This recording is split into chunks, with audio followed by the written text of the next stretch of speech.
आए हुए हमारे सभी भाइयों एवं बहनों, इनके आदरणीय चीमा जी ने बहुत विस्तार से सारी बात बता दी है।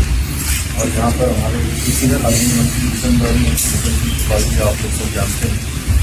मैं आप सब लोगों का और हमारे की संचालन करने वाले आप सभी लोग जानते हैं कि पिछली बार भी वैसी हॉल में हम लोगों की मीटिंग हुई थी और उस दिन काफी लोग थे। उस दिन भी मेरे को लगता है कि 250-300 लोगों से ज्यादा थे और बार बार आप लोगों की तरफ से शंका व्यक्त की जा रही थी कि ये काम होगा कि नहीं होगा। और कुछ लोगों को मैंने ये कहते भी सुना कि पहले भी आश्वासन मिला है, कई बार आश्वासन मिल गया है। फिर हमारे अंकल जी चीमा जी ये मेरे से स्पेशल मिलने आए जब मैं पहली बार उधमसिंह नगर जिले के दौरे में गया था 24 जुलाई को। और 24 जुलाई को जब मैं गया था तो आप पार्टी कार्यालय पर आए, वहां से मुझसे बोले कि बहुत भीड़ है, मैं क्या करूं। मैंने कहा आपसे मैं बात करूंगा जरूर। तो अंदर आकर आपने मुझे कहा कि ये बाजपुर वाला मसला इसका हल होना है। तो मैंने कहा जरूर हल होगा। उसके बाद फिर आपने टाइम लिया, यहाँ देहरादून आए आप। इससे पहले एक बार और आए, अकेले आए थे उस दिन। उसके बाद पूरा दलबल लेके आए। तो मैंने कहा इतने लोगों को लाने की आवश्यकता नहीं थी, आपने कह दिया, हम उसी पर कार्रवाई कर रहे हैं। और हमने कमिश्नर को भी कहा वहां के, उसके अलावा मुख्य सचिव को कहा और मैंने स्वयं जिलाधिकारी को कहा। तो थोड़ा अड़चन भी थी क्योंकि इस प्रकार का ये कानूनी जो चीजें होती हैं वो बड़ी लिखा पढ़त में जब आ जाती है तो बहुत उसका रास्ता निकालना होता है। और देखिए आप सब लोगों के बीच में से मैं आपको एक बात बताना चाहता हूँ कि हम जो सरकार आप लोगों के आशीर्वाद से, भगवान की कृपा से इसमें काम करने का जो अवसर मिला है, हमने 3 प्रकार का मंत्र किया है। कि सबसे पहले सरलीकरण का मंत्र, यानी कि कोई भी रुका हुआ काम है, कोई कठिन काम है, कोई मुश्किल काम है, कोई नहीं होने वाला काम है, तो सब अधिकारियों के मन में यह आना चाहिए कि सरलीकरण करना है, यानी कि इसका रास्ता निकाल देना। दूसरा मंत्र है समाधान का मंत्र, रास्ता निकाल के उसका समाधान करना। और तीसरे नंबर पर वो फाइल क्लोज करनी है, उसको कंप्लीट करना है, निस्तारित करना है। और चौथे नंबर का मंत्र है संतुष्टि का मंत्र, जैसे आप लोग संतुष्ट होते हैं। हाँ जी, थैंक यू।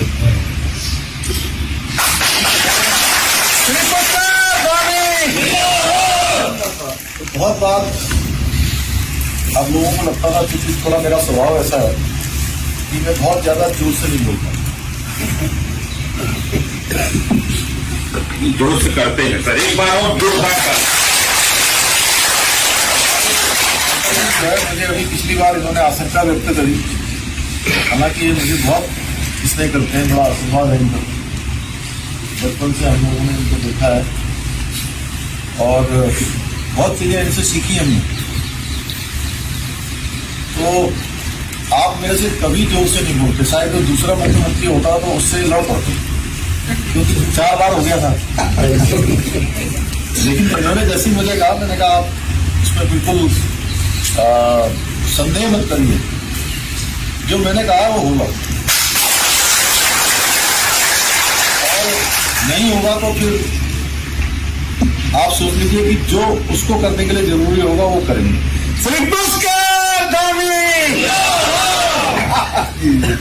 अब मैं ये नहीं बताऊंगा कि मैंने और क्या कहा था। तो ये हो गया और ये भगवान की कृपा से हुआ, आप लोगों के प्रयास से हुआ, अपने चीमा जी के प्रयास से हुआ, आप सब लोग लगे थे, सबके प्रयास से हुआ। देखिए आप लोगों के बीच में से बार बार ये बात उठी ये अधिकारी लोग बात नहीं सुनते हैं, अधिकारी बात नहीं सुनते हैं, अधिकारी मनमानी करते हैं, अफसरशाही हावी है। उसको लेकर जिस दिन से मैंने पहले दिन मुख्य सेवक के रूप में काम करना शुरू किया, हमने ऊपर से लेकर नीचे तक अच्छे अधिकारियों की तैनाती की। हम उत्तराखंड के अंदर मुख्य सचिव लाए, वो कहाँ थे? NHAI में चेयरमैन सुखबीर सिंह, डॉक्टर सुखबीर सिंह संधू। हजारों किलोमीटर सड़कें बनवाई, जगह जगह पर पूरा एक्सपीरियंस है। पंजाब में भी काम किया, उत्तराखंड में भी काम किया, दिल्ली में भी काम किया, देश के विभिन्न विभागों में काम किया है। हमने कहा नहीं, पहले दिन जिस दिन मैंने शपथ ली, शपथ के लेने के 24 घंटे के अंदर हम नए मुख्य सचिव को लाए।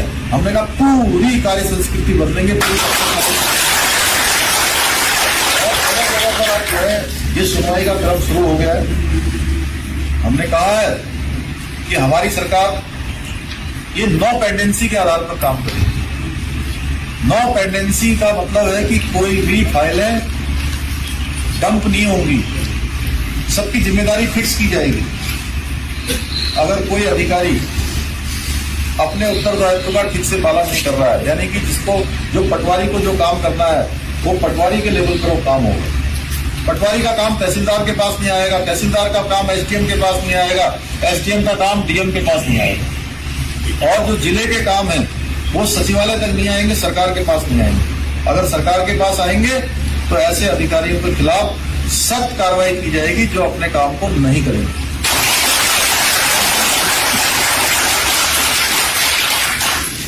कहीं भी हमने कहा है, मैं स्वयं जहां जा रहा हूं, आपने देखा होगा पिछले दिनों एक दिन में रात को 1 बजे लौट रहा था, यमुना कॉलोनी गया,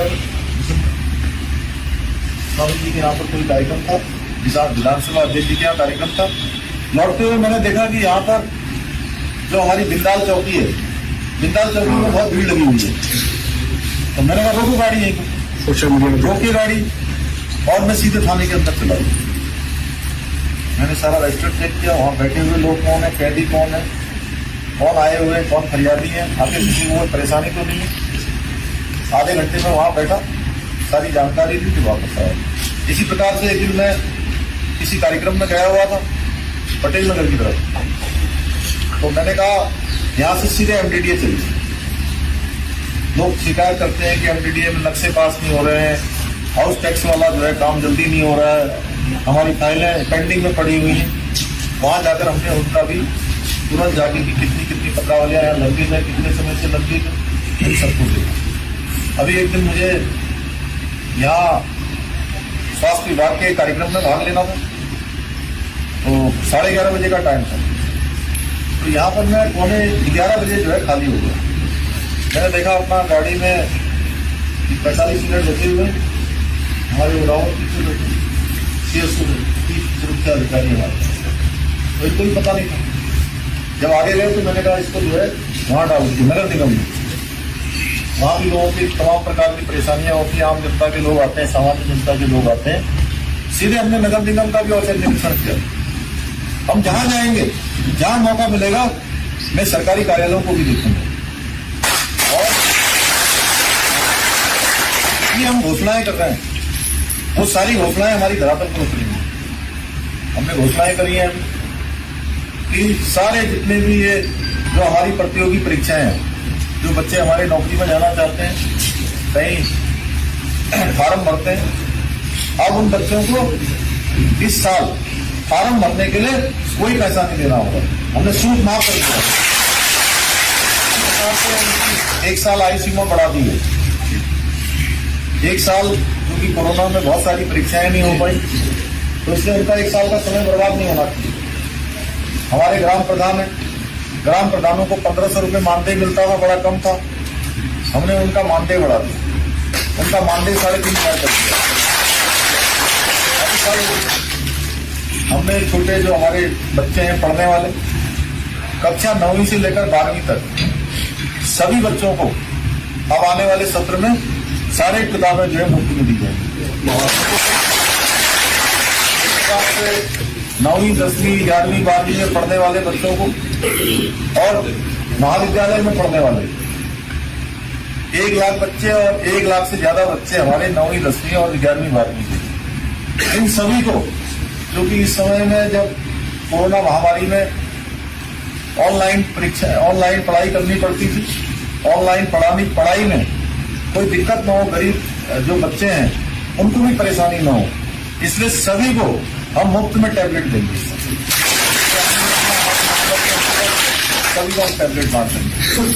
सभी जो हमारे स्कूल हैं उन स्कूलों में हम सब बच्चों के लिए और हमारी बच्चियों के लिए विशेषकर बच्चियों के लिए हमने कहा है कि अलग शौचालय की व्यवस्था करेंगे। और कक्षा 9th में जो बच्चियां आएंगी, कक्षा 9th वाली बच्चियों के लिए हम उनको जैसी कक्षा 9 में आएंगी सभी को एक एक साइकिल देंगे।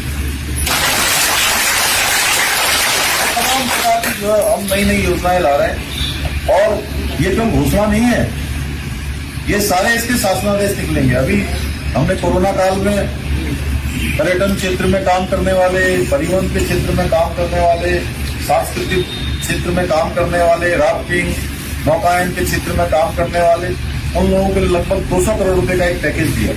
हमने कहा कि सभी के खातों में कम से कम जो है 10,000 रुपया जाना चाहिए, क्योंकि उनकी बहुत परेशानी हो गई, बहुत दिक्कत हो गई, घर द्वार नहीं चल पा रहा है। मैं अभी टिहरी जिले के घरनों पर गया था तो वहाँ 150 लोग वहाँ गंगा झील के किनारे खड़े थे।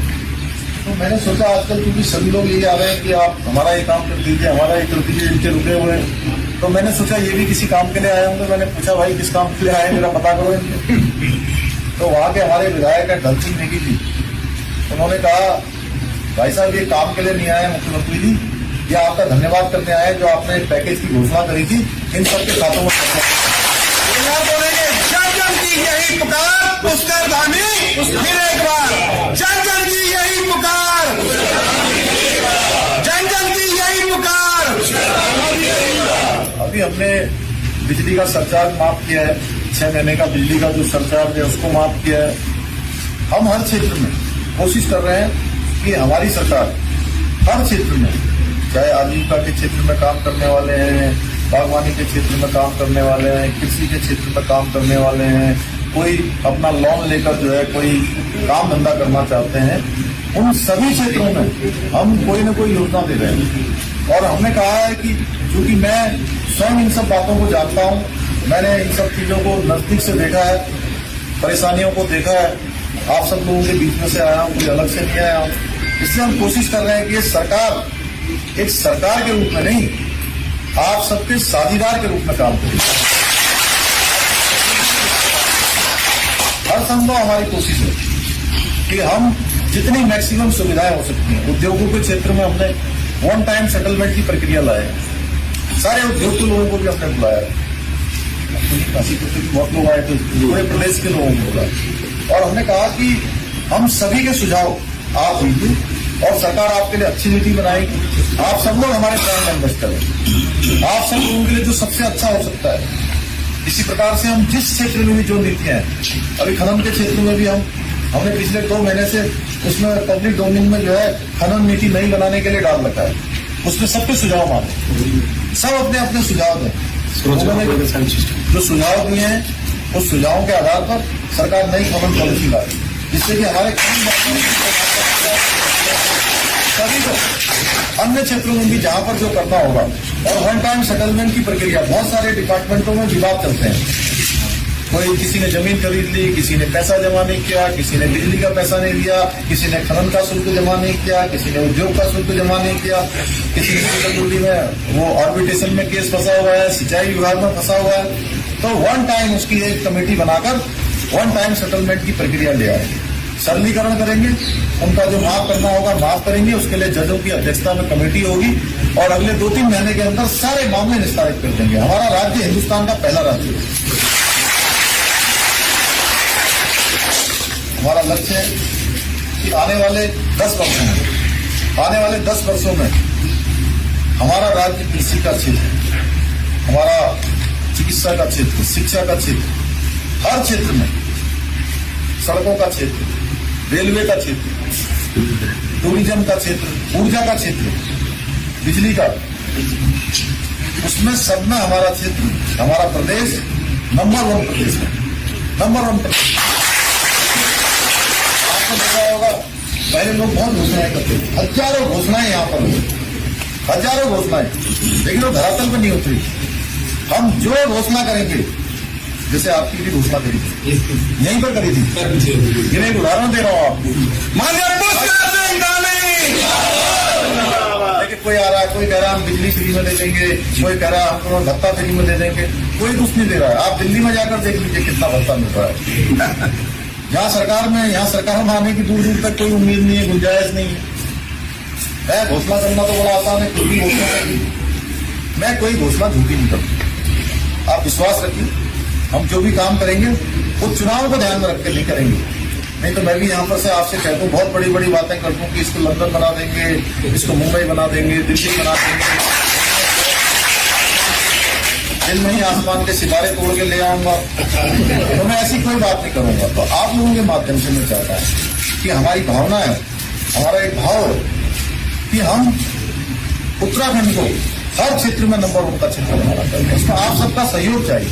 हम लोगों ने एक शुरुआत की है, एक शुरुआत को आगे बढ़ाया है, कुछ चीजों का एक नया कार्य संस्कृति, नया कार्य व्यवहार हम लेकर आए, उसमें आप सब लोग आगे आई और आगे आकर आप लोग अपने अपने सुझाव दीजिए। कुछ लोगों का काम है केवल चुनाव के लिए घोषणाएं करना, मैं किसी का नाम नहीं लूंगा, उनका एजेंडा सिर्फ और सिर्फ चुनाव हो। आप देख रहे होंगे आपके बीच में मैं भी इतने सालों से काम कर रहा हूँ, बचपन से लगभग 30 साल होने को है।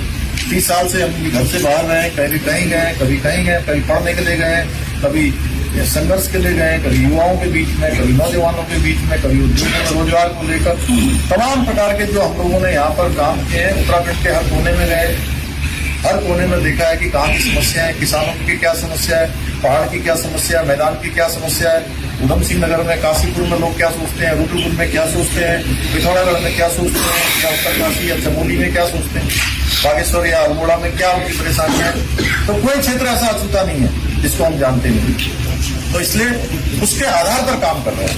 यानी कि सबका उत्तराखंड है, हम सब लोग मिलकर इस उत्तराखंड को हिंदुस्तान का आदर्श राज्य बनाएंगे। इस क्षेत्र में हम लोग काम करेंगे। और मैं आपसे कहना चाहता हूं, जैसा आदरणीय चीमा जी ने कहा, हमारे गार्जियन है, अभिभावक हैं, इन्होंने हमको जो है उंगली पकड़ के चलना सिखाया। तो आपका ऐसा आशीर्वाद, मैं बड़ा चिंतित होता पिछले दिनों इनको देखकर, इनका स्वास्थ्य थोड़ा स्वास्थ्य खराब हो गया था, लेकिन देखिए ऊपर वाले की, गुरु महाराज की कितनी कृपा है, अब बिल्कुल स्वस्थ हो गए, युवा हो गए।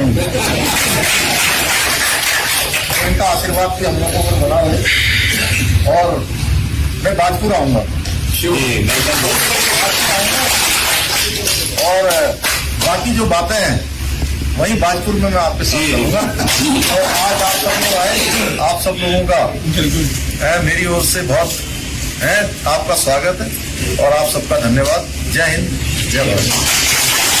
आज माननीय मुख्यमंत्री जी का आशीर्वचन भी हमें मिला।